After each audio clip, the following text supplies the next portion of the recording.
This is a U.S.-China media brief produced by the UCLA Asian American Studies Center. Mrs.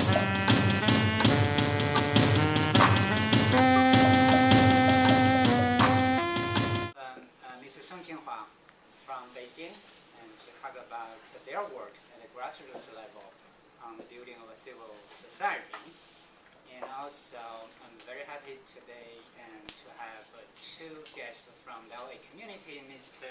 Jishan Abdul-Mumin and also Ms. Marianne Glandos. And actually, there's a background I'll introduce later. Last Friday, we had a talk by Mr. Martin Jakes. I don't know anyone of us was in the talk. Anyway, the title of the talk, which is also the title of his book, called When China Rules the World. And the title attracted more than 60 people on Friday afternoon. Why? Because increasingly we are aware of China's rapid ascending at the global scale. So how to face this, deal with this, even perceive the possibility of China changing the global order become increasingly hot topics nowadays. So Mr. Jakes approached it from one perspective, basically arguing we should understand China's ascending more in Chinese terms as well, because China is so different from any great countries, great powers in the West. That's one way to think about it. While he was talking about that, I was thinking something else as well. That is, whatever happened in China nowadays is closely connected to the outside world, because China's ascending occurred during a time which is called globalization. Anything happening in China has a global dimension as well. That differs from America's rise, differs from the rise of the British Empire, Dutch Empire, so on and so forth. So these two dimensions are equally important. For instance, in today's talk, Ms. Song is going to introduce their work at the grassroots level. At the first instance, it sounds so far away from our everyday life. Actually, even by looking at her short biography, we know we can find that there's a close connection with the outside world as well. Ms. Song started as a civil engineer, and she worked with issues about water. And then in the late 1990s, she started to work with Liao Xiaoyi, a leader of a famous Chinese environmental NGO called the Global Village. And working in the capacity of a deputy director, there she started to push for more civil society activities. However, and later, she got the chance to go to UK to learn methods of a participant community mobilization, public participation, and then she began to switch more her work to the side of community building. And during the last few years, I think it's 2003 and 2004, Ms. Song got another opportunity to come to the States and working with a private NGO group based in San Francisco called Wild Flowers. And both Ms. Jishan Abdul-Mumin and Ms. Glando are part of the Wild Flower Fellow program as well. And Ms. Song participated in community work here.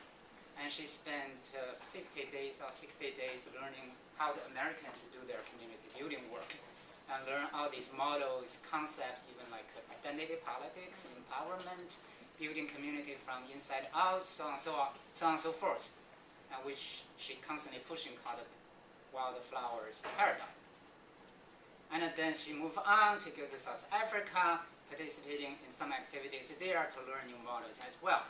Meanwhile, all along their organization work has been supported by Ford Foundation, Asia Foundation in Hong Kong, a number of international agencies.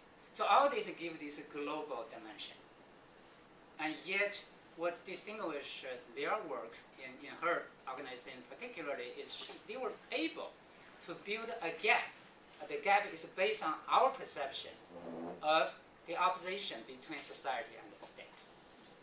We are assuming, as a civil society force, automatically you are in opposition to the state. You should help the individuals fight against the state's intrusion. But whether that model can work or not working in China is a fundamental issue that they have to deal with.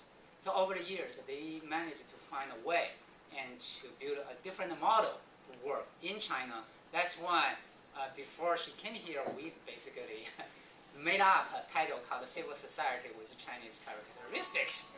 But that's the real title she wants to talk today. It's called Participatory Urban Community Governance, initiated by NGO. Here, I think the last part is very important. How can you do the work in collaboration with the government, with such a powerful state, while at the same time not losing yourself? Make the state to do the things you would like them to do, without confronting them in the American way. So that's the interesting part. That's my basically a very brief introduction of the background. And I think I'm not going to translate this introduction back to Ms. Song, which is going to cost another few minutes. So she's going to talk in Chinese, and I will be honored to be the interpreter. I know some people here understand both languages, so please forgive me. So this kind of translation, interpretation inevitably will have mistakes. 开始吧，然后再进行翻译。好，谢谢。好，大家下午好。中国人喜欢先说一点那个套话啊。Good afternoon, everyone. It is a Chinese custom to say a few words to show our modesty first. 但是我今天要说的可能是我的心里话。我想感谢这个中国研究中心和云翔教授，邀请我到这里来和大家一起交流，就是中国的公民社会的一些工作。那么我想。But what I want to say here is actually from the bottom of my heart. I just want to start with acknowledgement and gratitude to the Center for Chinese Studies for inviting me here to share our work with you guys. 为什么很高兴？因为国际社会对于中国可能在中国的发展过程可能还是有一些理解不一样。那么我想呢，通过我们10几年的工作和我们的一些实际的一些行动，想给大家介绍一下，然后使大家更加的了解，就是实际上这个公民社会发展在任何一个国家，它是与它的处的时代和环境有关系的。I am particularly happy to have this opportunity to introduce our work because I understand that the international communities might have different understandings about civil society first and how civil society operating in China second, in the second place. So what I'm going to do is by introducing our work to emphasize one particular point, that is the development of a civil society in any country cannot be fully understood without putting it back in the context of particular social and temporal context of that country. The preceding copyrighted program is a property of the University of California, Los Angeles. All rights reserved. It may be used freely for educational and not-for-profit activities. For other uses or to make an inquiry, please contact the Asian American Studies Center at UCLA.